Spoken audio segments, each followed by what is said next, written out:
what do you make of your security detail arresting David Menzies? So,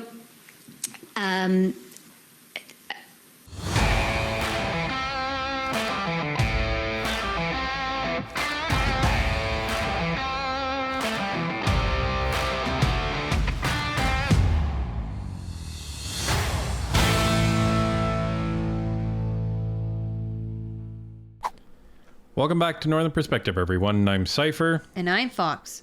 Both Pierre Poilievre and Chrystia Freeland met with reporters over the past 24 hours. The main difference?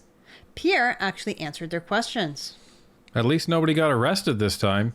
Let's take a look. Mr. Poilievre, David Menzies with Rebel News. Mr. Poilievre, the Liberals use both a carrot and a stick to control journalists in Canada. The carrot is obviously government money, including massive payments to publishers and broadcasters. This corrupts their editorial independence.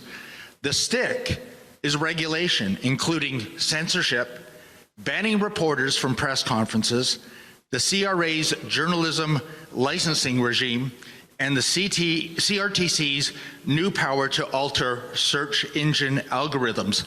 My question, sir, is this. Which of these carrots and sticks would you keep as Prime Minister, and which would you repeal?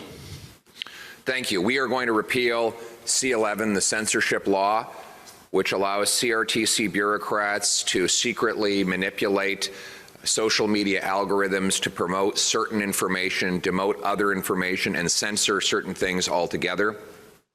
This is a form of censorship that exists nowhere in the democratic world. Margaret Atwood actually said that this was creeping totalitarianism. This is Margaret Atwood. This is not a conservative, obviously not a conservative, but she is an artist, a true artist, who believes that freedom of expression and freedom of the press is necessary. We're going to stop arresting journalists. It's outrageous for the Prime Minister to have, and his government, to have journalists arrested for merely for asking questions of ministers and public officials.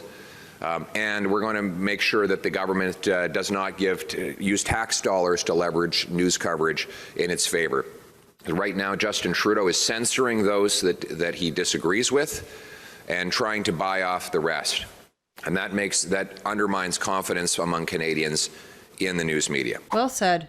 So if anyone thinks it's an accident that David Menzies got the first question at this press conference, you're misinformed. But we have a very intelligent audience, so I don't think anyone thinks it's an accident that David Menzies from Rebel News got the first question at Pierre's press conference and wasn't hauled away in handcuffs. Just saying. Well, Pierre's not a totalitarian nightmare who thinks that it's okay to arrest journalists. Right. So I think it was an interesting question, the way David Menzies phrased it. Notice that David didn't mention anything about him being arrested, right? Yeah, he wasn't making it about himself. He was making it about the way the government treats the news media in general. Yes. And the fact that there's essentially the government-controlled news media, which is most of it, unfortunately. Not Northern Perspective, though. No. And there's the rest of us, basically, right? You know, we wouldn't classify ourselves as news media. We're just a YouTube channel that, you know, tries to do the best we can. People like our content because they feel informed, which is our goal. So we seem to be accomplishing that. But when it comes to Pierre's answer, he was very direct, as he usually is. This is what we're going to do. And, you know, so everything that he said that they're going to do, we're mentally, you know, writing down check boxes in terms of what the Conservative mandate is going to be once they get into government. So I think it's very interesting. And, you know, I still want David Menzies, and I know he will, because he doesn't approach the Liberals differently than he does the Conservatives.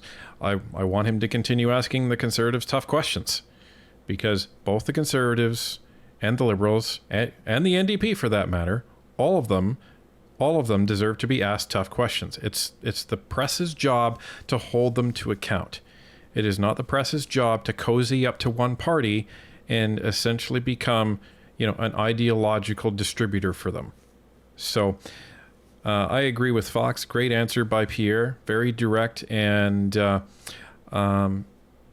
props to the Conservatives and props to Pierre for prioritizing Rebel News and giving them the first question. I think that showed a lot of respect. I think it showed a lot of class for sure. Now, you may be wondering, what would Freeland say if she had a similar question? Well, maybe you haven't seen it. Maybe you have. In case you haven't, she was asked this question, kind of in a different way, specifically around David Menzies. So let's take a look and see what her response was. Prime Minister Najib Amlis from the Canadian Press. Hi, nice to see you in Toronto. Yes. Welcome. Followed you all the way here. First question, I was wondering, what do you make of your security detail arresting David Menzies? So, I want to start with what was important about Monday. And what was important about Monday, January 8th, was that was the 4th anniversary of a date that I think forever needs to be marked and circled in black on the calendar of all Canadians. It was a tragedy for Canada. Canadians were criminally murdered. And I want to say to the families and loved ones of the people who were murdered that Canada remembers, Canada will not forget. And that's why I was in Richmond Hill. Marcy was there too, to show that this is a Canadian tragedy, that Canada remembers and Canada will not forget. On the incident, as you guys know very well, Canada is a rule of law country. Canada is a democracy. Operational decisions about law enforcement are taken by the police of jurisdiction. Quite appropriately, political elected officials have no role in the taking of those decisions, and that's why I don't have any further comment. Did you see her face? Oh, yeah. I went from, hi, how are you? What are you doing in Toronto? To, oh, God. Oh, crap. Oh, crap. That's what it went to. Let me start by saying it is absolutely disgusting the way that Freeland used the tragedy of Flight 752 to try to, I don't even know what she was doing, distract the listeners, excuse her behavior. That's just egregious. Well, she's trying to justify it because, the reason she was in Richmond Hill was for the anniversary of that. But still, the question had nothing to do with that. And the fact that you're trying to use that to deflect from it, Fox is on point. Not appropriate at all. And that's completely disrespectful to the victims and their families of that flight. That you would invoke that to try and get out of this question. Like, my skin is just crawling. I can believe she would do that, but it's still just disgusting to hear. That's just so reprehensible and disrespectful. 176 people died on that flight. And she's just using their memory to try to get out of a hard question and oppress her. Right. That's gross. And then she goes on to basically take a cowardly answer to this. Oh, well, the police do their thing and I have no comment on that. Yeah, I bet you don't. I bet you don't. But, you guys seem to have a comment whenever you want to interfere with anything. You have a comment when you want to interfere in provincial politics. You have a comment when you want to interfere with what's going on in the Freedom Convoy. You have comments about that. You have comments when you want to interfere with what children are being taught in schools. But, because a reporter was arrested in what was obviously a pre-planned maneuver, because we went over it. And if you haven't seen that, check out our video. We'll post it in the comments. I'm sorry. The Canadians aren't buying it. And the world isn't buying it. That was a big, big problem for you when it comes to international respect for Canada and how it treats its journalism. When we posted this video on X, I had put in that tweet. You can tell a lot about a country by how it treats its journalists. The world was watching what happened there, and it was absolutely atrocious what you allowed to happen. And the fact that Menzies was made to, quote unquote, assault a police officer and then was later released because, you know, was not deemed a threat. Duh. Anyway, she's going to get hers. Don't worry, folks. She is absolutely going to get hers when this government changes. You better believe that. So let's go back to our catharsis in Pierre and listen to some more questions. Thank you. Next question. Ian Frey, CBC, if you could also answer this in French, that'd be appreciated. Do you endorse Canada's support for the strikes in Yemen? Yes. Yes, look, the Houthi rebels are basically a proxy for the Iranian government. They've been interrupting vital trade routes, endangering allied soldiers and civilian sailors. They're operating basically as a Tehran-backed pirate outfit that is threatening international security, and a conservative government believes that the strikes are necessary in order to counter this threat. We also believe in banning the IRGC. We find it incredible that at a time when our allies are forced to strike, rebels that are backed by the Iranian regime, Justin Trudeau allows terrorists who are an official part of that regime to operate legally and with impunity on Canadian soil. A common sense conservative government will ban the IRGC. So I thought he was going to stop with the yes and we again. Yeah, I think I did too. Yes, we, the end. And then I guess he thought, well, you know, this is probably a good opportunity to talk about the group in Yemen and the fact that they're backed by Tehran and the IRGC. And again, make sure Canadians realize that for some reason, Trudeau seems to think that it's okay to allow IRGC operatives to stay in Canada. Well, and not only that, but he's not classifying them as a terrorist organization. Right. Why? That's the great question. It's a very good question. And I hope someday we get the answer, or maybe we'll find the answer and then you'll see it in a video. Thank you for your question. I will, based on your request, answer it as well in English. First of all, let me point out the incredible, sinister, and hypocritical doublespeak of Justin Trudeau. He sends out some of his MPs to claim that they support calling Israel genocidal when they're talking to one group of voters. And then he sends out another group to say that they're against calling Israel genocidal. This is the cynical liberal strategy to say one thing to one group of voters and an entirely different thing to another group of voters, while Trudeau and Freeland say nothing at all, trying to have it both ways. If you're out there on either side of this debate on the Middle East, know that Justin Trudeau is lying to you. He's telling you whatever you want to hear, and then he's going to another group and saying exactly the opposite. I won't be doing that. I'll take a clear stand based on moral clarity. So let's address this allegation against Israel. I find it incredible that these countries have not accused Hamas of genocide when it's in Hamas's charter that they want to commit genocide against Israel. We don't even need to accuse Hamas because they admit that they are a genocidal enterprise. They admit that their October 7th attacks were motivated by genocidal aims. They are backed by the Iranian government, which seeks to annihilate the entire Jewish people. And not to mention that, if we want to go after genocide targeting Muslims, why are they not bringing a case against China for its persecution of the Uyghur Muslims who are in concentration camps in that country? Why are they not going after Bashar al-Assad, who's been carrying out a genocide against Sunni Muslims in that country?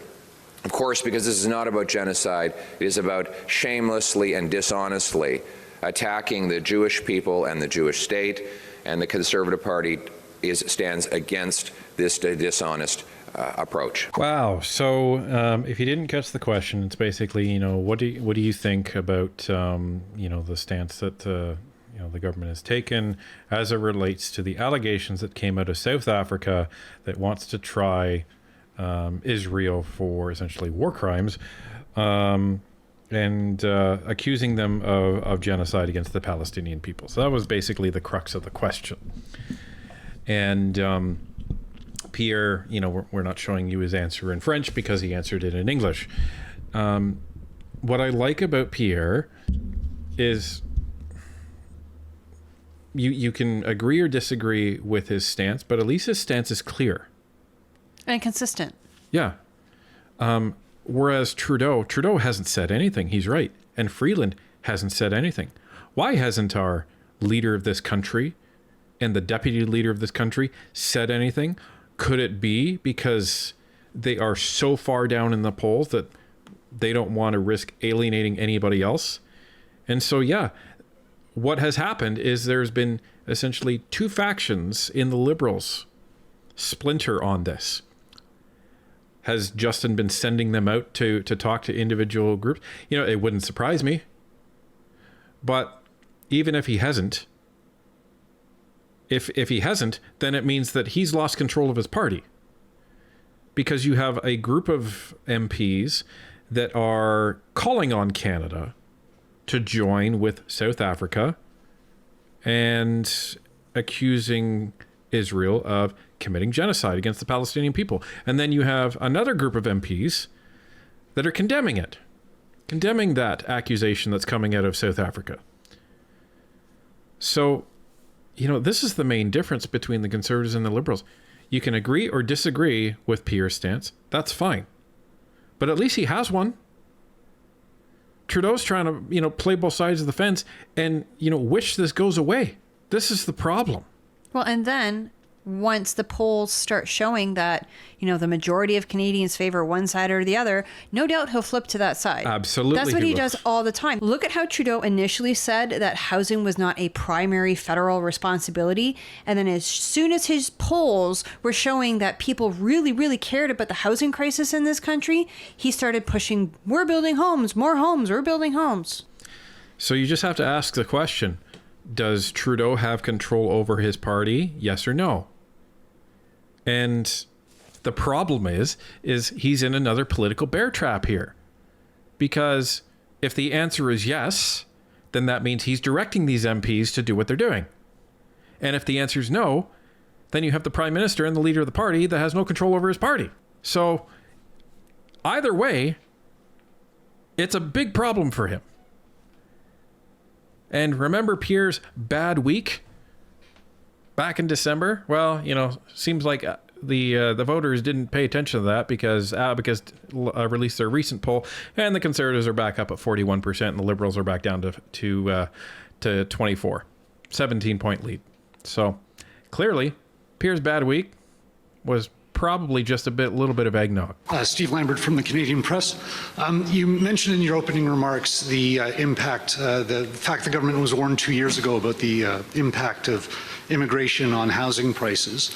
A lot of the pressure seems to come from the temporary resident stream. What would a Conservative government do in terms of the impact of immigration and temporary residents on housing? Well, first of all, I find it incredible that CP didn't even mention the name Sean Fraser in its article on this issue.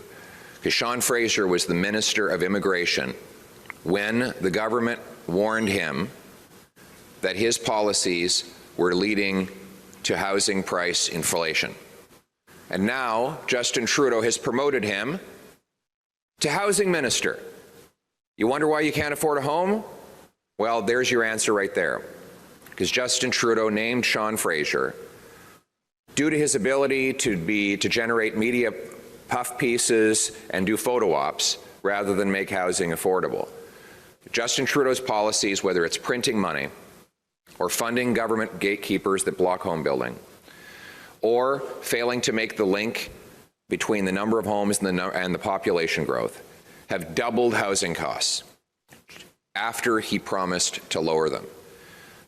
Common sense conservatives will get back to an approach of immigration that invites a number of people that we can house, employ, and care for in our healthcare system. Obviously, you need to build homes if you're going to bring in people. And right now, we're not building enough homes. We are building 200,000 homes a year. We built fewer homes last year than we built in 1972. 50 years ago, when our population was half of what it is now. We need to make a link between the number of homes built and the number of people we invite as new Canadians. There you go. So for all of you who are saying that, oh, Pierre doesn't talk about immigration, he's not going to lower immigration, he won't admit it, etc., right there.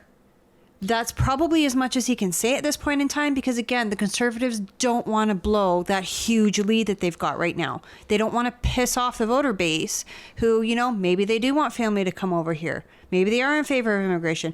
I don't know. But what he said right there is a good indication of the Conservative immigration policy. Well, and he said it in a way that's common sense. How do you argue against the fact that you shouldn't bring over more people than you can house and support? How do you reasonably argue against that? And the answer is you cannot. You have to be able to have the infrastructure, the housing capacity, the healthcare capacity, the jobs, the schools, everything. You have to have the societal capacity to be able to actually bring these people over and have them be productive Canadians. Otherwise, these people that you're bringing over, you're doing a disservice to them. And the people who are already here. Right. You're doing a disservice to everybody if you don't have the right social supports in place to have these huge immigration numbers. And you further damage the reputation of Canada in the international community more than it already is, that, you know, you can't trust what people are saying when they say come to Canada. They're saying come to Canada because you can have freedom here. You can own your own land. You can do all of these things. You can become successful. Whereas right now, no, you cannot.